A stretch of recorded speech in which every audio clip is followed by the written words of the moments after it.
Hello, and welcome to Sobercast, where we provide AA speaker meetings and workshops in podcast format. We're an ad-free podcast, and if you enjoy listening, please help us be self-supporting by visiting Sobercast.com, look for the donate link, and drop $1 or $2 into our virtual basket. We hope you enjoyed the podcast. Have a great day. Hi, I'm Astrid, and I'm an alcoholic. Hi, there's a couple of people I want to thank. I want to thank Cheryl. Where'd you go, Cheryl? For asking me to speak. And I want to thank Bob Kay and his sponsor, Frank, for handing out CDs of mine and driving me and supporting me. And Serenity in Yosemite has been incredibly generous. It's like such an honor to be here. What a beautiful setting to share a message. And my friend Lynn, who came up here with me, supportive and such a, strong member of Alcoholics Anonymous. And I want to thank God, and I want to thank the 12 Steps, and I want to thank everybody that has sponsored me along the way, because it's been one hell of a journey, and I have needed a lot of help. A lot. I am a real alcoholic. I am a bottle hiding, pee in your pants, burn holes in the couch, break out in handcuffs, vomit on your party dress, real alcoholic. And, And that's a really important factor for me, and my sponsor has showed me that I really want to be sure that I qualify, that I have this physical allergy, because that's a huge important factor in Alcoholics Anonymous, and sometimes that's overlooked. And if we look in the doctor's opinion, we'll see the hard drinker and the periodic and all of these different types, but there's something that commonly binds us together and sort of separates us from the other ones, and that is that I have an absolute physical allergy. Like, I drink and I want another drink, and then I wake up in the morning in pitiful and incomprehensible demoralization, and I still do it all over again. And there's no amount of self-will that can stop that runaway train. And I know how to run the whole entire train until the wheels fall off, and then I'm still going to take the locomotive and try to steer it in some psychotic direction. So hopefully I can present something that has a message of depth and weight and my experience. I have been sober. I'm a retread. This is my second time around, and I was sober for 10 years, and I was so dry I could have spontaneously combusted. I was not going to meetings. I did not do the steps as outlined in the big book. I didn't maintain a sponsor relationship. I didn't have commitments. I didn't go to AA. I put the plug in the jug, and I treated the physical allergy, and I didn't do the other 11 and a half steps. And so if you be a real alcoholic, like I am, somewhere down the line, it's going to be you and your psychotic disease that's running amok in your mind, and the bottle's going to win, because that's just the way it is if you're a real alcoholic. Self-will can't treat this disease. And you can remain sick, and dry for years, and everybody in here knows somebody that's sucked on the barrel of a gun and blown their head off in recovery, sober with many years. This is a common thing in Alcoholics Anonymous. I want to be sure that we all get something real clear about the statistics in AA.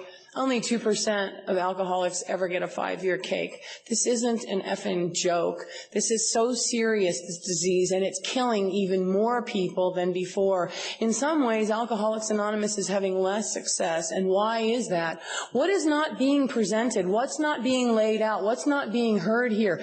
What are we not doing? How come we're not rolling up our sleeves? And you come into AA, and I am not putting down Alcoholics Anonymous, but I feel like the rooms have kind of run amok. You walk into AA and you just hear the drama du jour and all these problems. My bunkie stole my psych meds, my sponsor's screwing my old lady, all this stuff, and you walk out thinking, I don't want to come back to AA. And that's not what Alcoholics Anonymous is all about.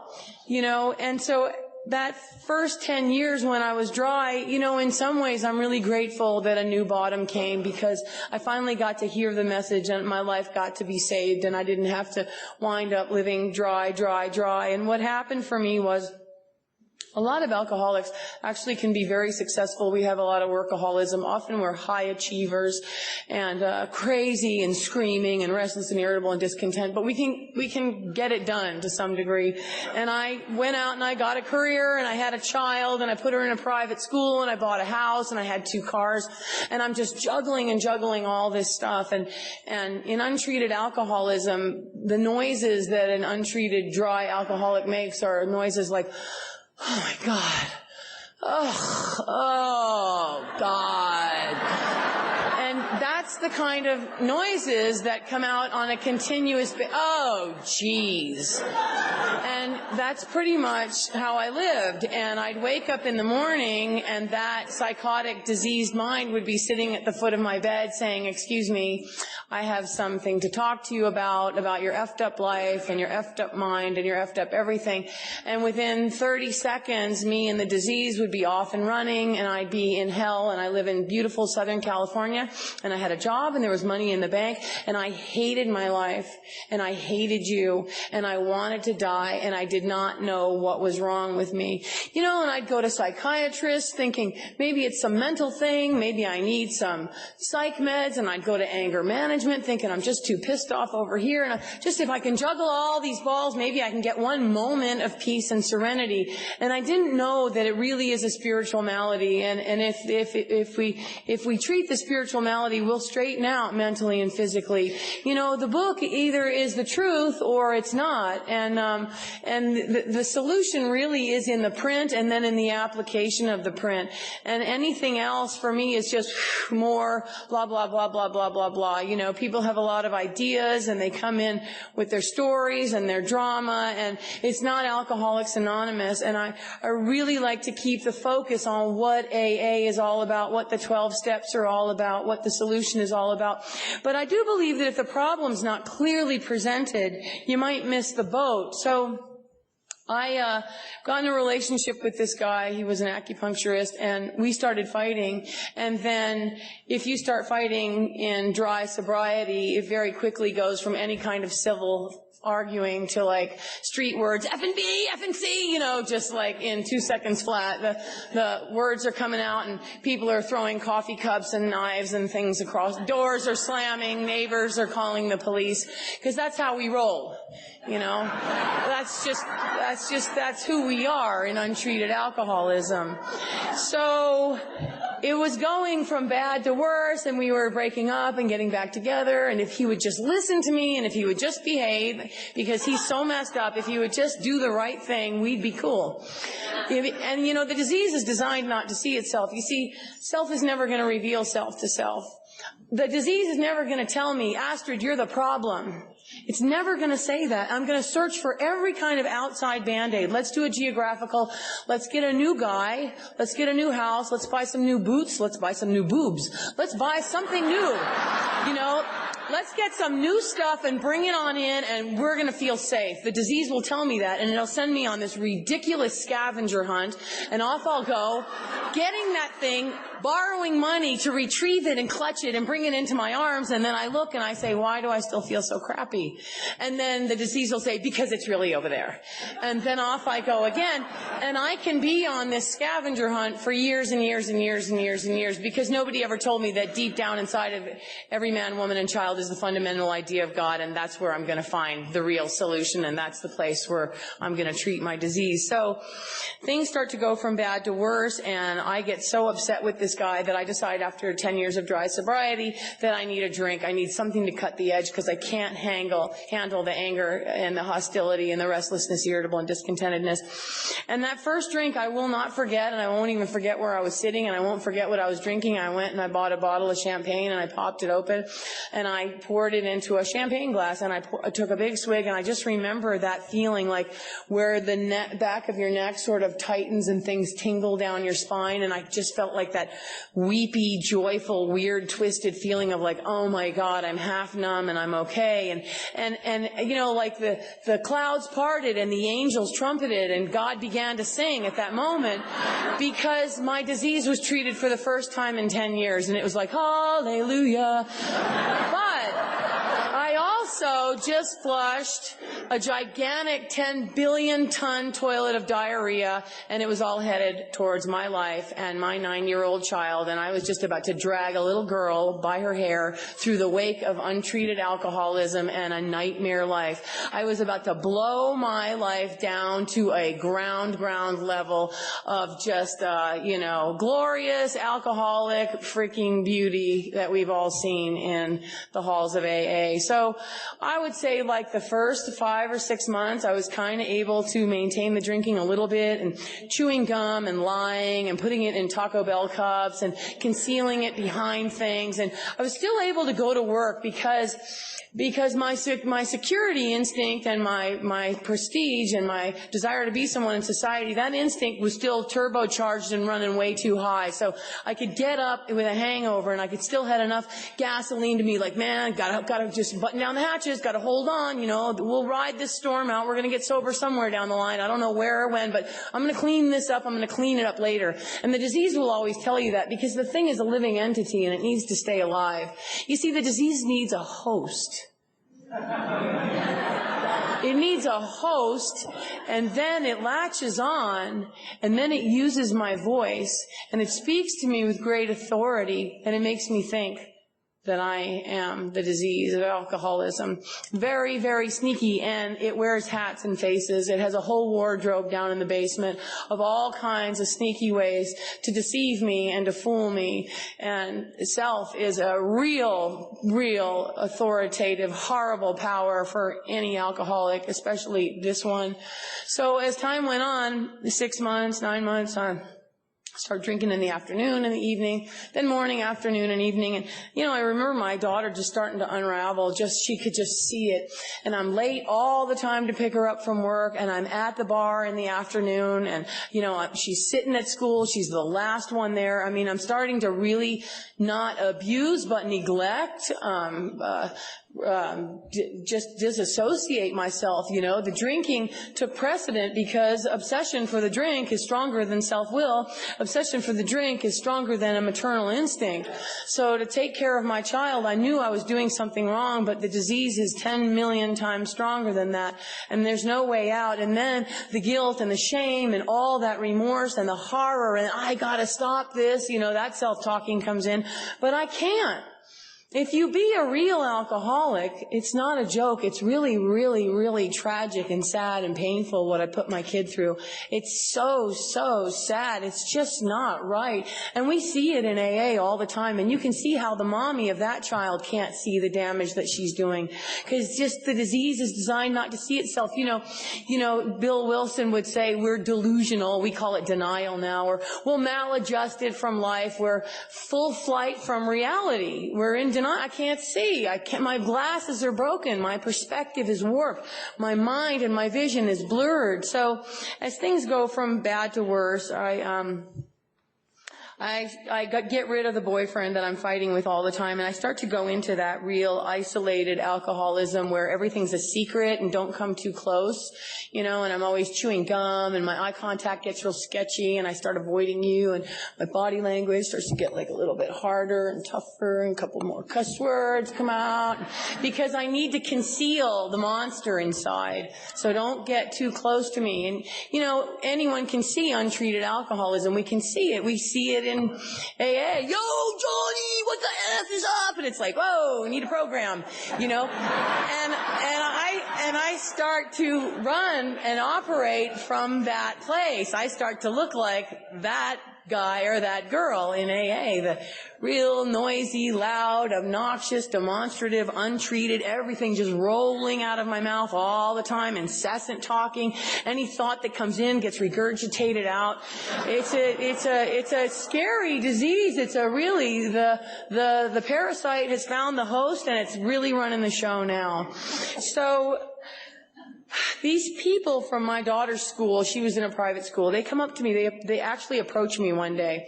They pull me aside. This is so ballsy of these people. I have to commend them for this. And they say, you know what? We're just going to level with you. You look terrible. We can tell you're either on drugs or alcohol or something. Your daughter is not doing well in school. She's so weepy. When she comes over our house, she's just disconnected. She's agitated. We want to take your child Why don't you go get some help? We're here to support you. We'd love to help you. You gotta do something. You can't keep going like this, and it's so unfair to your kid. So I went home and I packed up all my daughter's stuff and I gave her away like 2 days later. I gave my 10-year-old away. And I did not see that child's face for 3 years. I gave her away to those people. Now what happens next is that last little bit of warped instinct to try to hold on to everything, like there was some kind of psychotic manager inside that said, you gotta take care of the baby, you gotta take care of the baby. Now that the baby's gone, the disease can just really, it doesn't have to wake up in the morning, it doesn't have to make a peanut butter sandwich, it doesn't have to light a little candle and say a bedtime story, it doesn't have to make a frozen pizza, it doesn't have to do anything. So, great, here we go from bad to worse. Then it turns into morning, noon, and night drinking, and I'm not able to pay the mortgage, and I start dating this really disgusting, alcoholic, drug addict. Drugs are a part of my story, but my main course is alcohol. That is the steak, and there are potatoes and salad and stuff on the side. But I'm the real deal. The booze is always there. The vodka flask is always there first, and then maybe smoke or snort or slam or pill or just get me unconscious as quickly as possible. But I really have the physical allergy of the alcohol, and that's what's important to me to identify in Alcoholics Anonymous. Super important to me. Like my sponsor's hammering that home, how important that is to me. He's made a point of telling me that, and I don't know that I'm making this a truth for myself, but it's so interesting because I've got this guy that's so wholeheartedly into the big book, and he says it's so important that one real alcoholic work with another real alcoholic. That a physical allergy person work with another physical allergy person, because we can best serve one another and help one another. And I'm like, I never heard it like that. I'm so grateful that I do hang out with the big dogs, and I don't always agree with them, and I learned something in AA. Go hang out with the people in the program that intimidate you. Go for it. Go to higher consciousness. Go for the bigger stuff. Don't run. Don't hide. Introduce yourself, get some phone numbers. Get some help. There's a lot to be offered here so freely. Don't be afraid to ask, and I'm so grateful because I still need so much help. So I pack up my house, I give my child away, and I move in with this guy, and we start really fighting crazy, and it's just one fight after another. And I decide to go in, I do an outpatient Tarzana treatment, that doesn't work. I do an inpatient Tarzana treatment, that doesn't work. I go to Acton, it doesn't work. I go to American Hospital, that doesn't work. It is very expensive to get the average alcoholic sober. People have to spend a lot of money on us, or we spend a lot of money on ourselves. It's tens of thousands, even hundreds of thousands of dollars to fix this disease. It is not a joke. It can drain the wallet and the pocket and the money out of anyone and everyone. So after I'd exhausted every avenue, and I could see that nothing was happening for me. I wasn't hearing a message of depth and weight. I wasn't getting a God consciousness. I wasn't getting the steps in my life. I was still running on self-will. My muscle was still up. And deep down inside me, I don't think I wanted it. I don't think I wanted AA. I think I still had one eyebrow up, and I thought, these people are hokey, I don't like what they wear. They don't speak English right. Some of them don't have any teeth. They need a dentist, just every kind of judgment to move myself out of there. I'm not going to merge with these people, the place where I belong, the people with the physical allergy and the mental obsession, exactly like me to a T. Oh no. And my ego and the disease will continuously separate me all the way out the door, and like I said, with a gun in my mouth or an overdose in the back of an alley or God knows what. And we see it all the time. Because remember, only 2% ever get a 5-year cake. So I leave this guy in his garage, and I move out into the street at the end of 2000, and I start a life of drinking and prostitution on Sepulveda Boulevard in the San Fernando Valley. And when I say prostitution, I'm not saying like dancing on some pole with fishnets or anything like that. I'm saying in the street, like those dirty, matted, crazy women with a paper bag that sleep behind the freeway, that hang out with the cart pushers and the panhandlers and the crack dealers that ride Stingrays and put the dope down in here. Those people, the people that rip everybody off and have bags of somebody's grandma's jewelry and overdoses in a back alley, and we leave the bodies and VCRs under our arms, and crazy psycho people all over the place in sketchy situations, like that deep, dark, dark underworld of the real streets out in the elements. I did not want to be in a house. I did not want to be in a motel. I did not want to be inside. I lived outside. And, you know, it's interesting because God has restored me to enough soundness of mind that I can really look back and I have a good recall of the chain of events, but there was a long period where the wet brain and the psychosis was getting worse and worse and worse, and I was getting more and more disconnected, you know, and I can remember just like in the beginning, you know, turning tricks and selling my body in the street and having enough moral fiber to just say, oh my God, I'm so disgusted, I can't believe I'm doing this. And in the end, just not caring, like just being numbed out. You know, I think sometimes people get like some weird warped idea of a prostitution, like she's running around having orgasms or something like that. It is so far from that. It is like, I hate you, give me your money, you piece of S, and you better get this over with soon, and I hate myself too. I mean, it's just like a mechanical, this is what you do to stay alive and support yourself. And everything becomes this animal dog-eat-dog situation out there. I don't run from any kind of intellect. It's all instinct, and it's slightly warped instinct. It's very primal as you cruise through the streets. It's sort of like eye contact, body language, who's cussing the most, who's the hardest, you want a piece of me, that kind of stuff.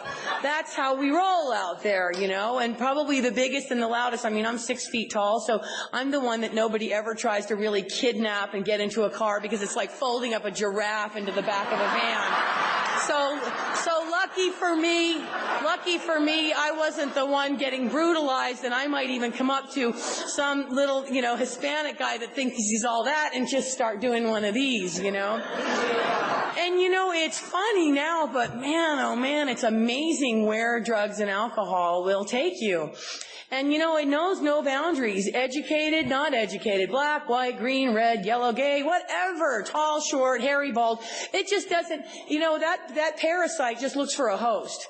It just, you know, and it gets one. And when you get the physical allergy, it's on and cracking, and there's no way to stop it. There's no way to control it. And it's controlling you and taking you into the depths of hell. And I think that I somehow have it going on and I'm in control of it, you know, even down in there. Something in my mind tells me we're going to clean this up one day. We're going to get through this. It's not all that bad. And it'll continue to tell me that all the way down into a coffin because that's just the way it is.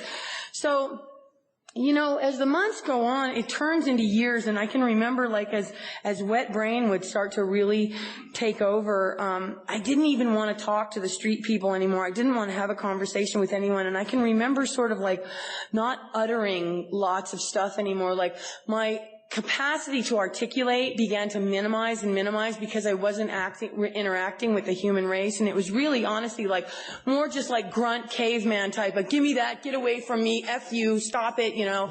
It was just like one sentence, harsh statements. I couldn't interact. I couldn't feel who you are. I couldn't feel compassion. I couldn't access my heart anymore. I couldn't cry. I couldn't connect. It was just numb, that state where you're not dead and you're not alive. I don't know what you are. You're just, you know, dead woman walking. And, you know, some of the things that happened to me in the street, I remember, you know, this guy, I got into this Trix car and he just pulls out a gun, and every once in a while you get a real nutcase. I want to tell you, in the streets, in prostitution, I would say 95% of the men are just normal, regular men. Most of them have a wedding ring on and they just want something very fast and then they go home to their wife. They're normal people. They treat you well. They want to buy you a cheeseburger. They want to give you an extra tip. They want to get you they want to wash your hair. They want to buy you some soap. They want to do things. I mean, people really are good, but every once in a while you get the real Jeffrey Dahmer. You know, like maybe once or twice a year you get the real guy that wants to like burn body parts and cut things up and stuff like that. And you know within like 2 or 3 minutes that you've really gotten into the wrong car. So he pulls this gun out and he says, take your clothes off and you're going to And I said, you know what? No. You know, and I thought to myself, I'm not going to be some Silence of the Lamb victim. I mean, if this guy's really a lunatic, let's get this over with now. And I just looked right at him, and I am not kidding. I am wasted and out of my mind. And I said, not only am I not taking your clothes off, but I'm not going to buy your I said, I want you to just look in my eyes real closely. And on the count of 3, just put the barrel right there. And you look at me, and I'm going to look at you. And when I say 3, pull the trigger, but don't mess. Just take me out right now. And he's like, lay lady, you're crazy. Get out of my car. And I'm thinking, I'm crazy. Hold on, Turbo. I'm crazy. You just picked up a prostitute and put a gun to her head, but I'm crazy. You know, and interestingly enough, like a year later, the very similar scenario happened. And I remembered the results of the first one, and it was a knife this time, and the guy just waved it like right at my neck. Take your clothes off, take your clothes off. And I just lifted my whole shirt up with all my bony chest, and I'm like, right here, come on, just start cutting my heart out, cut it out, I want it to bleed all over you. And he's like, lady, get out of my car. So anyway, that's a really good tip for anybody that ever gets Jeffrey Dahmer. Okay? I mean, if we're gonna roll, let's roll all the way and let's get this over with now. Because I am not gonna be a victim laying down, tied up in a rope, screaming for help with your little white poodle running around my feet. This is not gonna happen. We're not going anywhere. We're gonna do this now, right now. And honestly, had I died at that moment, I know I wouldn't have cared. Like, I was that hardened to life. I was that street out. I was that disconnected. None of it mattered anymore. I hadn't seen my kid in 2 years. I was crazy, psychotic. I wasn't a homeowner. I wasn't a wife. I wasn't a mother. I wasn't a daughter. I was nothing. I was an alcoholic that lived in the street. That's what I was. I mean, your identity gets so skewed and so warped. I remember, like, when I'd see a parent walking down the street with children, the feeling that I would get, and even into sobriety and recovery, was, I have no right to be anywhere near that child. Like, I remember that feeling so deeply in me, and it's because I threw my kid away. And I would look at those kids and I would think, I'm so dirty, I have no right to even touch them, to even look at them. And I could not. My eyes couldn't look. I just had to look away. You know, and people wonder, like, what happens to these alcoholics? You know, they selfish and self-centeredness in the extreme, but the disease is what's creating the selfish and self-centeredness. It's not narcissism. That's a completely different thing. It's not sociopathic. It's something else. It's self is running the show. And selfish and self-centeredness is the root of our problem. So let's get down to the root, drunk or sober. Selfish and self-centeredness is the root of my problem. So as things go from bad to worse, you know, I remember it was pouring rain in February in like 2003, and there was this burnt out old house that all the homeless people used to try to like seek refuge in. And, you know, some of the ceiling was like burnt out and water would just be pouring down. And then there were other rooms you could sort of step over stuff, and it was kind of dry, but it just had that stink of completely charred house. And you'd walk in and it was dark, you know, it was raining and there's no light in there, and you'd sort of, hello, you know, and sometimes you'd hear like a faint noise or something. And I remember just like going way in the back, you know, and hearing this rustling, and there was this chick laying down on a sleeping bag, this black chick from the streets, and she was pregnant like out to here. And she was sitting there drinking and smoking crack cocaine, and I'm like, man, I'm tripping. Like, this is a first, you know, even in the street, this is a first. And I saw like in her eyes that look like, you know what? Don't you even ask me anything, because this is not a topic that's up for any discussion. I am here and this is what I'm doing, you know. I could just feel like a real armor, like, don't even come near. So we just sat there and we just got wasted for hours, you know, and every now and then she'd just grab my hand and put it on her stomach, and I'd feel this baby just like jumping and contorting, and I'd think like, oh my God, I gotta get out of here. I'm killing this woman's kid, and yet the obsession is so much stronger than self-will that I can't leave. It overrides it. I don't know how to call an ambulance. I don't know how to call anybody and help this woman. I sit there and I basically kill somebody's baby all day and all night long. We just sat there and we just got wasted. And we talk and we laugh, and, you know, I'd kind of spray perfume on it and pretend it wasn't there, you know. And somehow even the disease was able to help me roll through that. So I get it. I know the hurts and the harms that people have when they come in to Alcoholics Anonymous. We have done ridiculous things.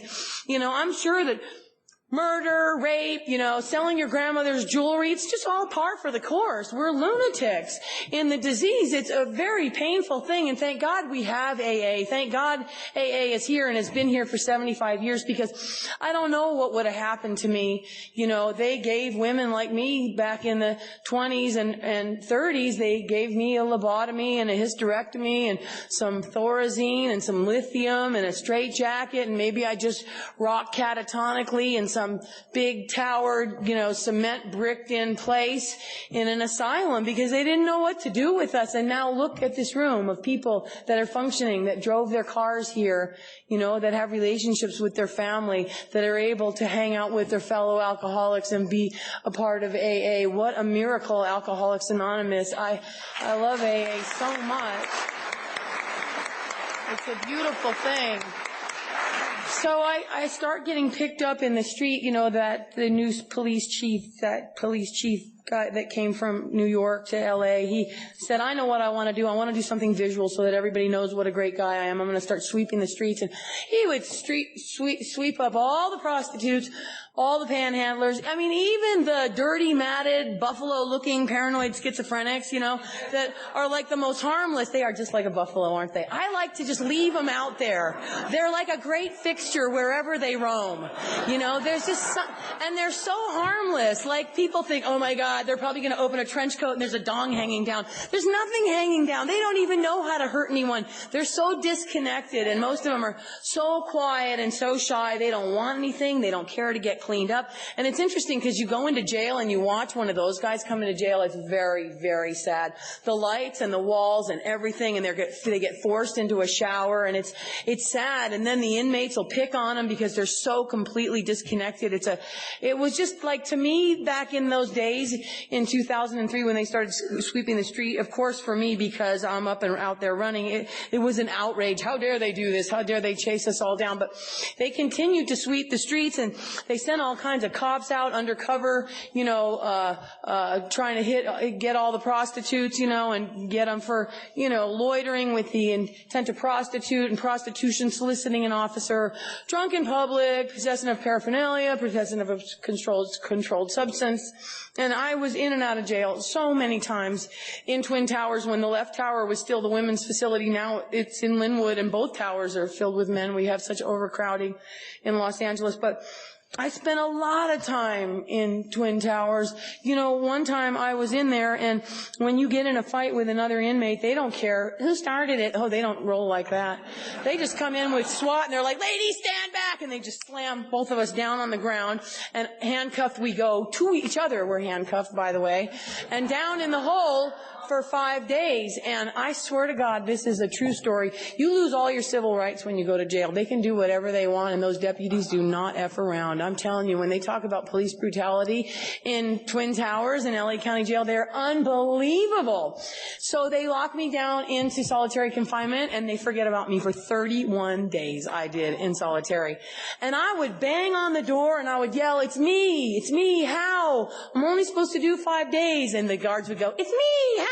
I'm only supposed to do 5 days, Like, that's the kind of stuff, It's me, how? I'm only supposed to do 5 days. I've been here 10 days. It's me, how? I'm only supposed to do 10 days, And you have, no reading material, no TV, no anything. You get one shower every other day, and the food isn't even like general population. Like, in general population, at least you get, some Jell-O, and the meat and a little bit of salad and an apple. Like, they just pile a huge hunk of slop onto a tray and slide it through the slot. It's all mixed in together. They want to make sure that you don't ever come back again. It is so gross what they feed you.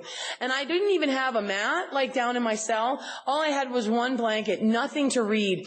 I took my bar of soap, and I scraped it and scraped it and scraped it with my fingernail, and I formed 6 little dice, and I played Yahtzee for 31 days over and over and over again. And my cell right behind me under the cinder block was this woman that had killed her 7-year-old and her husband and buried him under the floorboards, Angelina.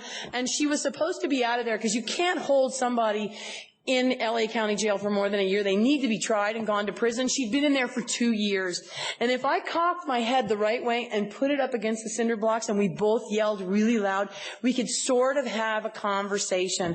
And that's what I did for 30 days. Talk to Angelina across the hall, and she would tell me how she was writing a book, and I'd say, what was the book about? And this is hilarious. This is how long she'd been down there. She goes, well, it's about a woman who's an inmate in a prison, and 2 of the guards start falling in love with her and open the doors in the middle of the night and have sex with her. And I'm like, oh my God, this is what would happen to your mind if you were stuck down here long enough. It's interesting how the psyche will work. It'll figure out a way to even make a fantasy down in a dungeon, What a trip. So That's amazing.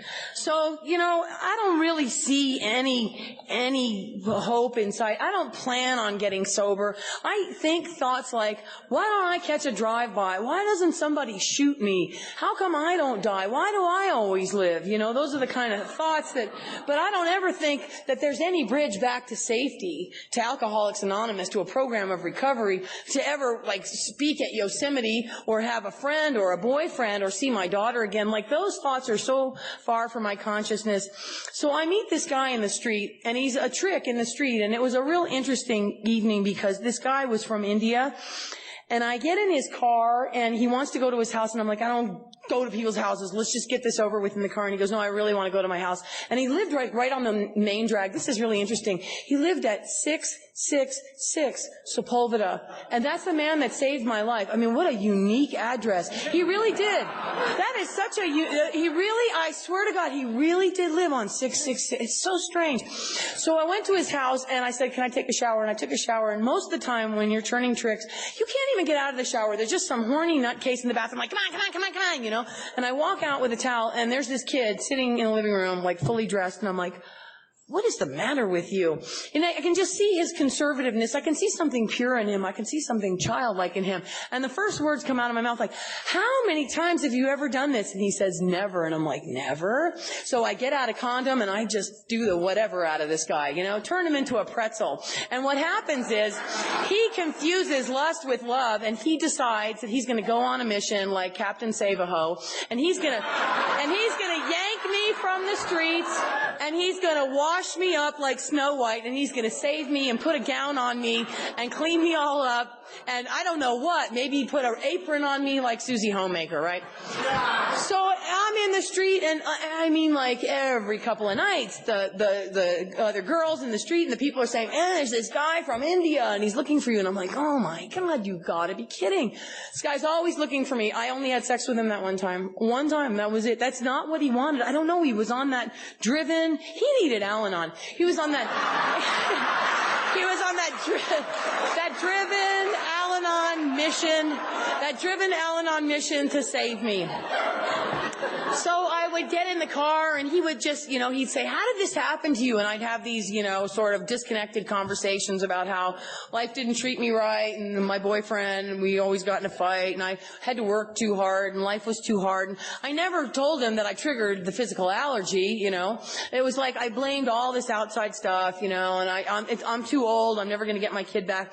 And he always met me with this hope, and he'd say, someday I'm going to tell you why I'm doing this, but I really want to do this for you. I want to get you a home. I want to get you recovery. I want to get you to have a meeting with your daughter. I want to help you. I really mean it. I'm invested in this. And he started to pay for another series of rehabs. 4 more rehabs. So 4 more before when I was in the relapse. Now 3 years later, here we go, 4 more, and they're not working, and people have spent hundreds of thousands of dollars on getting me sober. I see people that want to help the homeless, and I'm like, pour lighter fluid on your hair and flick your Bix and go running down the street in the opposite direction. There's no way to help those people. They gotta want this thing.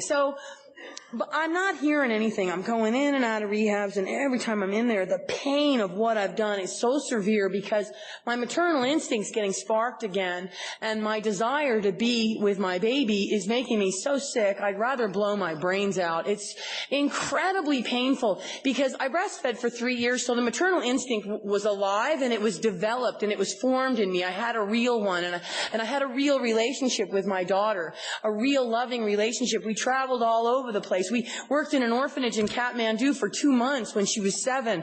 We had tremendous experiences. We went to Club Med, and we went to Hawaii, and we did all the things that a mother and a child would do, and it would just make me sick. I just couldn't bear that. The pain was so unbelievable. And then rehab number 4, somebody handed me some tapes of this guy with 44 years in Alcoholics Anonymous, and the lady said to me, she said, listen to these tapes. You don't know how to listen. Alcoholics don't know how to listen. They have selective hearing. You need to become as willing to listen as the dying can be. You need to sit down and just listen to these tapes and just try to hear something. Watch your mind. See how your mind wanders away because you have a wandering mind disease. You have the attention span of a hummingbird. You don't know how to sit still. Watch your hands, watch your feet, watch your legs, watch your emotions, watch your thoughts. Watch how your thoughts try to character assassinate the guy on the tape. Watch your mind try to find fault with what the guy's saying. Nobody had ever presented anything to me like that. And you know what? I don't know why, but I heard the instructions. And I took the tape home. And I think it was the way she delivered it, like she was strong, but she wasn't mean when she said, you don't know how to listen, you don't know how to be present, because no alcoholics do. I had it too, when I first came in. And I listened to the tapes, and I heard the message of Alcoholics Anonymous, and I heard that there are 2 parts to the disease, and there are 2 parts to step 1, and that there's a physical allergy and a mental obsession, and I'm powerless over alcohol, and my life is unmanageable. And the unmanageable life is not just out in the street. It's in this room right here, right now, if I'm captured by the disease. My disease will separate me from everybody in here.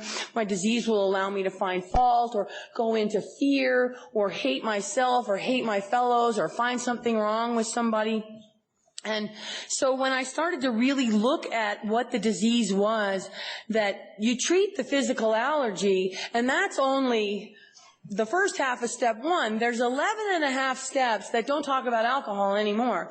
They talk about getting into a solution, rolling your sleeves up, doing something, building a relationship with a power, getting down to causes and conditions, being accountable, looking at self, getting a sponsor, even getting commitments. All the things that Alcoholics Anonymous has to offer. So I start to hear, I joined, my home group is called Primetime, and it's a Saturday night meeting on Beverly Glen and Ventura Boulevard in LA. If you're ever in LA on a Saturday night, it is the most amazing meeting, because we talk about the problem in the day we're in, and we talk about the solution. And it's not the drama du jour and all that stuff, and people don't get to throw up from the podium there. We'll stop them. You can't do that here. You can't chimp the meeting. You're not allowed to pee on the podium. You gotta have some message here, and we don't do it out of unkindness, but it's like our meeting is there to raise the consciousness of the people in the room, because once you get 1 or 2 untreated shares from the podium, all the untreated people, now their hands all go, I had that happen to me too. My old lady stabbed me in the back also. And the next thing you know, the whole meeting's gone to hell in a handbasket. You can feel the disruption. People are walking out, and you've lost the audience, and there's no message. So I joined this home group, and it's called Primetime, where we really, really talk about the mind function of alcoholism.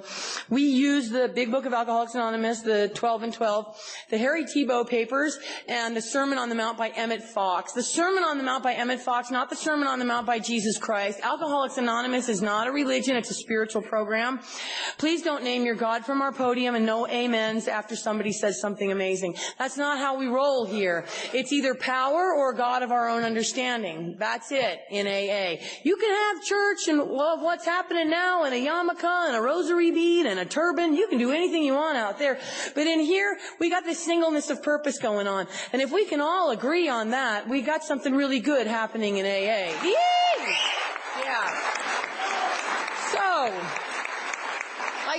I go to my home group, and we sell the Harry Tiebout papers, and we look at what Harry Tiebout said. And he was a friend of Bill Wilson's. He was on the board of Alcoholics Anonymous in the 40s and 50s. He was a psychiatrist that worked with alcoholics. And, he actually worked with Marty Mann, who's the first woman in AA who recovered. And I can never say her name without crying, because she never gets any credit. I don't even know why people don't know her. But she was a hopeless alcoholic.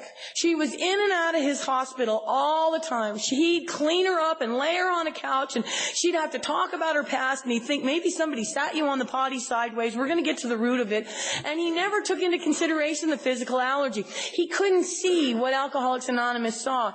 And then he rolled into an Alcoholics Anonymous meeting, and he thought it was so amazing, because they were getting so many more results than he was as a psychiatrist, that he gave Marty Mann the Big Book, and she said she threw it against the wall, and she screamed, and she yelled at him, and she wasn't going to do it, and in the end, she started the National Council for Alcoholism. The archives say she spoke 200 days out of the year.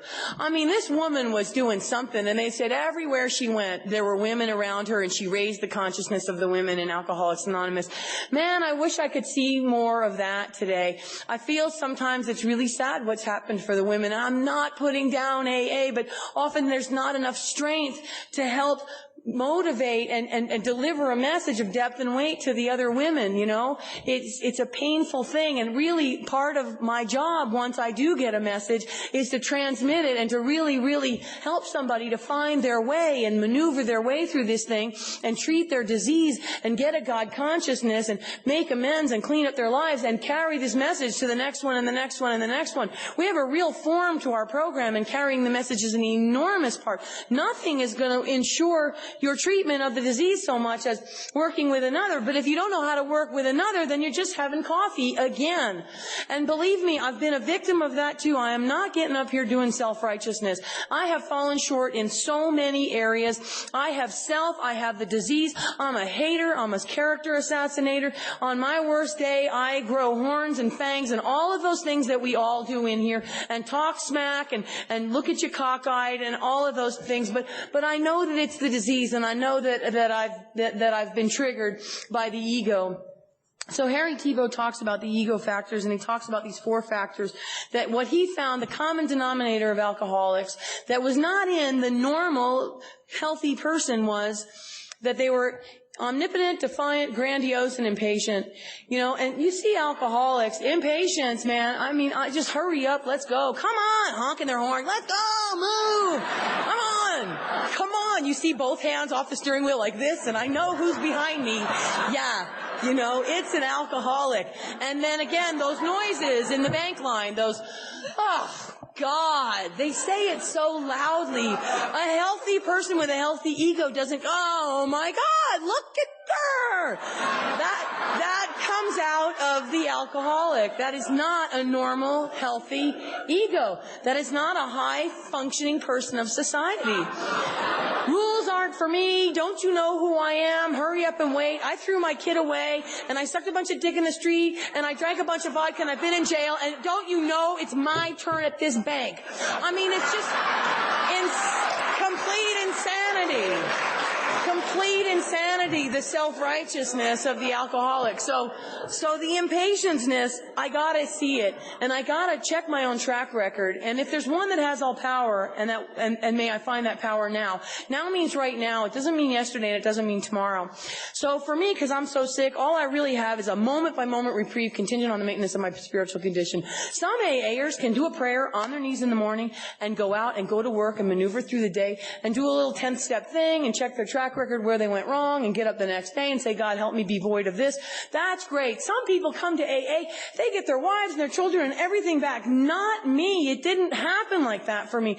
I had to struggle very hard for a new way of life. I needed a lot of help. I was a real low bottom case. So my sponsor told me that I needed to watch my mind every moment of the day, not just take an inventory at the end of the night. And I need to see where I'm getting off. But if I don't know what the factors are that trigger untreated alcoholism, I'm not going to know where I'm getting off, because I'm just going to think something like, this is the way I am. If you don't like me, then get out of here. There's somebody for everybody, and you're not the one for me.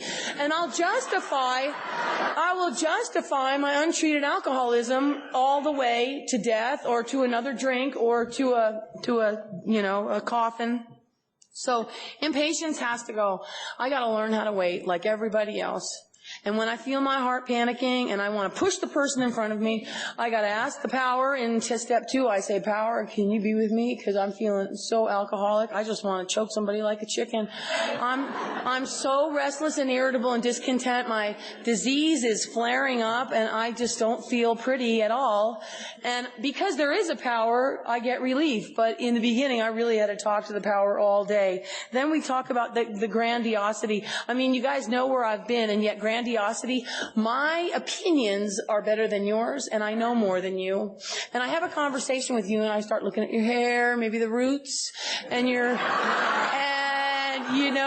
jewelry or that accent. Why don't you clean up that accent? Why don't you just speak proper English, and you tell me about your ideas and the sick relationship you're in or whatever. And what I do is I pretend I'm Dr. Joyce Brothers, and I completely assess you, and I stamp and bona fide and diagnose you, and with everything that I have. And then my ego separates myself from you, and I'm disconnected from the human race. I can't feel you. I'm a part of the human race. I gotta stay humble. This whole damn thing is about humility. It's about seeking and doing God's will in the moment that I'm in. And when my ego separates myself from others, if you really watch it, it doesn't feel good. Superiority is not a good feeling. It gets a charge. It's not a comfortable feeling. I would rather feel like the wallflower, yeah, we're all in this together. You know, I can see your face and your smile, and I love you just the way you are, and I can hear what you say. That's a much better vibrational frequency for me. But I had to look at this for my own life. I had to get self-honest for my own self. How self was running the show. What self looked like in operation. Because like I said before, self is never going to reveal self to self. So I got to get some human help. And it's not in a psychiatrist's office, and it's not in a pill for me. It's in Alcoholics Anonymous with some good sponsorship and some people that have trudged the road ahead of me, have taken out some of the potholes and some of the boulders, and have paved a little bit of a way for me to show me what I'm up against. You know, and grandiosity, it comes out in so many other areas. But, you know, grandiosity, once again, it makes those noises like, oh, my God, can you believe her? God! You know, like I have any right to do that about somebody. And yet I do. It just comes out. And it comes out, and I'm like, whoa, turbo, slow down. You just are up to your old tricks again. God, help me. Help me treat my disease, because I don't want to get thirsty and wind up in the streets again, because my life is important to me right now. And then we talk about omnipotence, and omnipotence means that I play God. And, you know, that's a tricky one, because you got to really look at how I play God. Every time I take my will back, I feel that I play God, because if we look in the steps, it says there in all the print, God, I offer myself to thee to build with me and to do with me as I will. Relieve me of the bondage of self. Selfish and self-centeredness, that we think is the root of our problem. You know, my Creator, I'm now willing that you should have all of me. Not my will, but thine be done. Every day is the day I must carry the vision of God's will for me into all my activities. And so I look at this, and it says all over the print that I'm supposed to get as much self out of the way so that the power can enter into me. That is what this thing is all about. Not all about, but a lot of it is about. It's also cleaning up self and looking at self and how self behaves in an inventory process and making amends. But for me, what I was given was a real hard foundation in the steps 1, 2, and 3. And, you know, when people come in and they're agnostic and atheist, and sometimes that's such a blessing, because for a lot of people, all the faulty foundation needed to be torn out and built anew on firm bedrock, you know, and it's like, I had to get self-honest about what my preconceived ideas of God were. And I'll tell you, if you got a God like I had a God that's the police or policing you, get rid of that God. That is not my God today. My God does not find fault with me. My God has forgiven me over and over and over. My God is so happy that I'm home and that I'm free, for the most part, from the bondage of self. And all of that stuff that I did is not who I am today. And that's what the steps are really designed to do. But when I'm in omnipotence, I play God, I am God, rules aren't for me, I take back my will, I say things and I do things that are ridiculous and outlandish, you know, I cut people out of my life, and I don't allow my life to unfold in any kind of divine order. I don't let go and let God, I take it back and I do some ridiculous, impulsive thing, and then I have to bear the consequences of it. So it can be real painful if these things aren't pointed out to me. Let's see, grandiose, defiance, omnipotence, and impatience. Grandiose, defiance. It's funny, I forgot that one. God, can you imagine me being defiant? God, it's still on today. Oh, Lynn. You know, yeah. And you know, a lot of it, I do believe, is alcoholism makes us very hard and demonstrative, and that whole, oh yeah, really? Is that, oh, I see, you know, and getting in your face and getting in the diamond lane with one person in my car and talking smack or muscling up or trying to cut somebody's head off to make myself feel better. And I have to look at how these things operate in my life, and I have to get self-honest that they don't make me feel good. They make the ego feel good. You don't want to feed the ego. For me, I want to feed the God consciousness. Like don't feed the bears around here. Don't feed my ego. Don't feed it anything, because what goes up has to come down.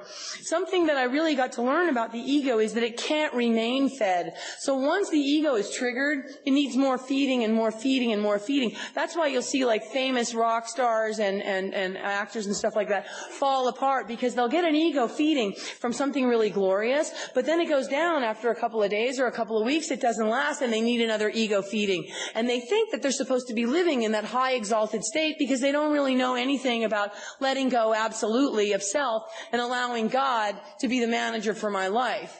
And, we get into so much pain that we don't have a choice. And that's what I'm really grateful for, is that alcohol brings us completely to our knees.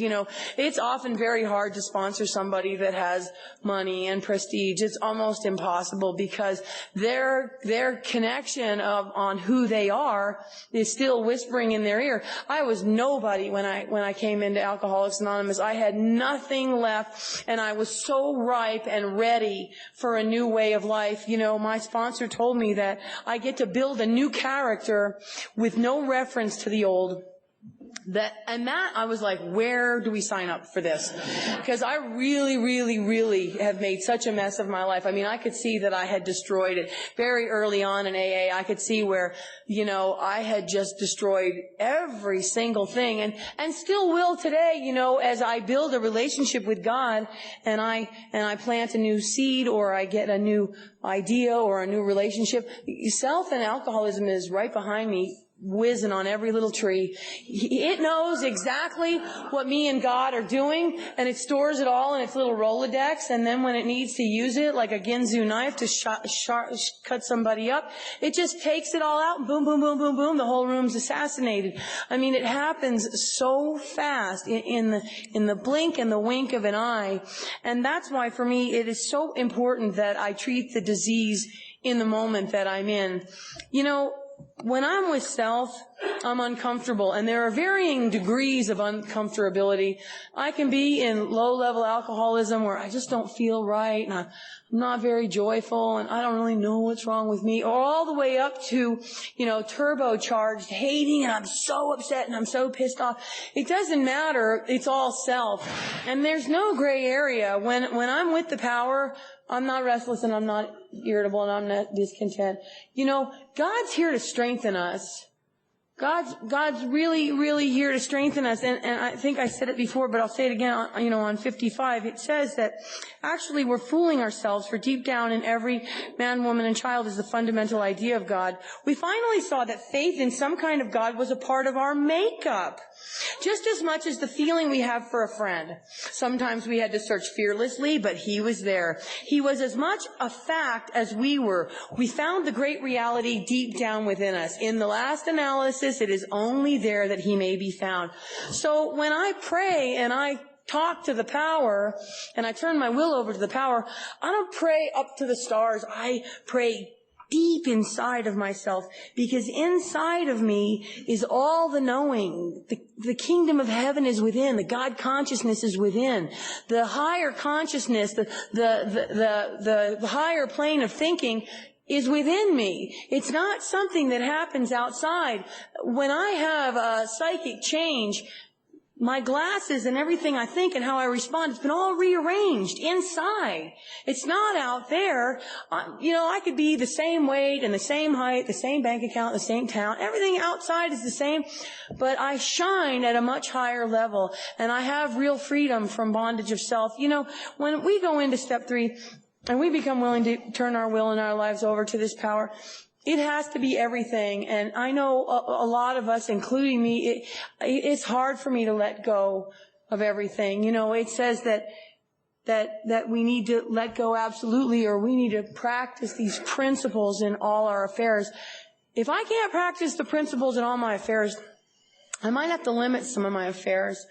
And so, for me, I would love to say that I'm so free from the mom and the dad thing. I mean, I'm doing another 4th step again soon with a sponsor. I'm in the steps. I'm in step 1 again. And I don't love my mom and my dad like I should. I know there's still hate and harm inside of me. So I need to be very careful when I dial their phone number, when I meet with them, when I see their caller ID on my phone number, because that's the fastest trigger for me. And if I have to practice the principles in all my affairs, and I know from my track record, watching how my disease operates, that particular affair, I have the hardest time practicing the principles, then I really am very, very cautious. I make sure that I'm connected to the power and that I'm okay in my breath and in my heart and that I'm ready to just hear whatever it is that's going to be on the phone, and I don't need to have my way. I don't need to have them, say anything kind to me or accept me. And it's still tricky. I'd love to say I'm free of it. I would say at least half of it is gone. They don't trigger me so badly that cuss words come out and I go crazy and they have to hang up on me. Thank you, God. But it's still a painful place, and even if I can look at it a little bit differently, my mom is a war survivor from Nazi-occupied Germany, and my mom has been through way more in her life than I ever have. But the disease will tell me, it's about me. I've been through way more than you. I know you starved and you were raped by soldiers, but I lived in the street and had guns put to my head. I'll self-rationalize and justify not to look at her life and to just love her as a human being and to have compassion for her. She's a very strong mom. She's not a loving, warm, nurturing, hands-on kind of a mom. And she believes that love is, I cook for you, I bring you clothes, I always give a clean house. I don't know, but we don't say I love you from my country. And I'm like, the whole country doesn't tell their kids that they love them. And then she says, you're always starting this kind of argument. I don't want to hear this. Don't do this to me. And then off we go. That's it. Bing, bing, bing, bing, bing, and they're off. Yeah. And then it takes like 3 days to wipe that crap off of me. And then I've opened the closet to untreated alcoholism, and all the bats and balls and Christmas lights and everything come tumbling down around me. And I'm not even drinking. I'm very far from a drink, but I'm in the middle of a think, and it's no good. It's really no good. And if I watch how the disease operates, really, I have no business thinking for myself. It's just the same as with the drink. I've lost all control over it. My mind gets me into the worst places. I'm a hater, and I'm dark, and I'm mean, and I don't just naturally think loving, kind thoughts without this power. But when I treat the disease and I'm with the power, something starts to happen, and the mind starts to open, and I start to feel at peace with my life, and I start to not only like my fellows, I start to love my fellows. It's like I go out into the desert with God in step 2 and step 3, and I just sit there naked in that desert until the desert starts to bloom. And it will if you do the steps as they're outlined, and the desert starts to bloom, and I'm not here to seek anybody's approval on this planet anymore, because approval seeking will take me out. Criticism will take me out. You criticize me or you tell me I'm too good. Either one of those, the ego will just grab a hold of that like a pit bull and chew like one of those soggy rawhides forever and ever and ever and ever. I have to be so careful with taking anything outside and planting it in me, because really my life is offered to a power greater than myself. And as I connect to the power, I start to operate from intuition and enthusiasm and inspiration. And, I swear to God, I'm really not kidding. I'm 50 years old, almost 51. I have never, ever in my life been happier than I am these days. I laugh my ass off every day. Everything's funny. Everything is funny.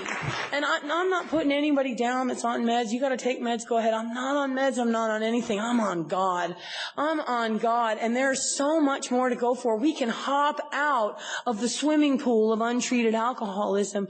We don't have to swim in that gurry and smear that stuff all. You know what she said? You know what he said? My God, if I could just lose this weight, I'd look like Barbie, and all these problems that the mind wants to tell us. I'll never get a wife. I'm too old. all this stuff. I don't have to believe anything anymore. God shows me that I'll be provided for as long as I clean house and stay with the power. And so far, that has happened for me. My daughter's 21 today, and I can't say enough about her. She's the light of my life. My daughter is a global studies major at Azusa Pacific University, and right now in her last year, she takes the freshmen of global term majors, and she takes them down into the streets of LA. That's part of her project. And they go to the homeless and they go to jail. And I can't believe, and I'm on the payroll to talk to these students. So I go in, and my own daughter's sitting there with 25 students that she's brought in there, and she says, and here's my mom, Astrid H. And then I get up and I tell them that I sold my ass in the street and didn't see my kid for 3 years. It is so unbelievable. Dudes, it is like, are you kidding me? And that's the kind of life that Alcoholics Anonymous has given me, is that I've taken all my liabilities and I've turned them into assets. Assets, that's funny. Assets. Never thought of that. I've turned them into assets. And I see the look on my daughter's face. She's proud. She's proud because I'm not a prostitute, and I'm not in the street, and I'm not in jail. I have a very good private practice today. I'm a physical therapist and a massage therapist, and I work in a chiropractor's office, and I freelance for myself, and I have 6 years of sobriety. And thank you. Thank you, AA. And it's a little life, I have a mattress on the floor, I have one car, I have one bank account, one checking account, I don't have a boyfriend, I don't care if you get into my personal life. The last sex I ever had was a trick in the street 6.5 years ago. If there's a man out there for me, God will present him. If there isn't, I don't need to go on the internet and look for some dating service to get myself all twisted up with another Jeffrey Dahmer and go off on another tangent somewhere.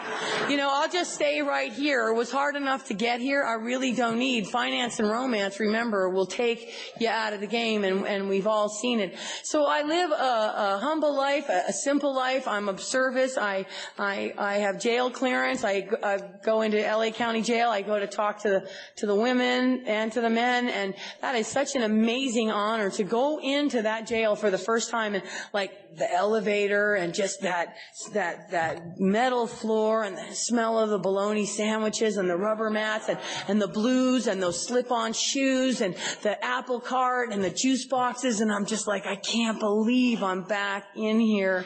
It was amazing, and the first time I went and I talked at the women's jail, nobody else showed up for the panel, and the guard said, you got a really rowdy crowd. There's 65 women. I don't think you're going to be able to hold the room. And I'm like, oh, yeah. And I tell you, I have a very loud voice, and you could have heard a pin drop, and there's tissues flying, and I'm talking about throwing away my kid, and everybody in the room can just relate and identify, and they're like, yeah, she be keeping it real, all of that stuff.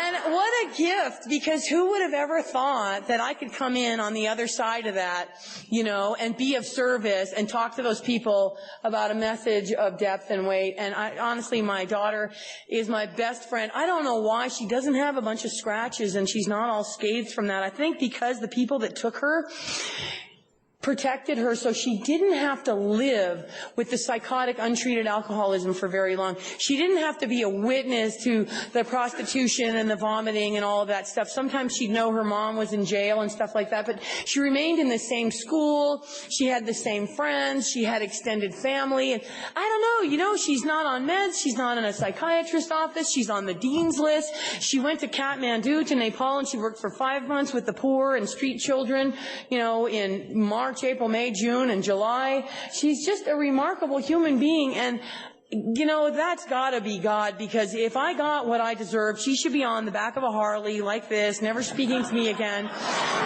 That is what I deserve, that is what I deserve. And the other part of the deserve is that grace is a free and an undeserved gift, and this power has done so much for me, and it has saved my life, and it has given me a new life, and it's such a blessing to be a sober member of Alcoholics Anonymous. It's such an amazing, powerful thing that we're a part of, and these are my people, and this is my home, and this is where I belong. I love the last house on the block more than any other home.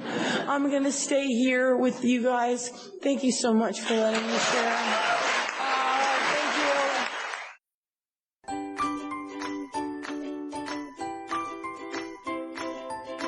Thanks for listening. I hope you enjoyed the podcast. Sobercast is ad-free, and we'd like your help in order to keep it that way. So if you'd like to help us be self-supporting by pledging $1 or $2 a month, visit Sobercast.com and look for the donate links. Thank you very much.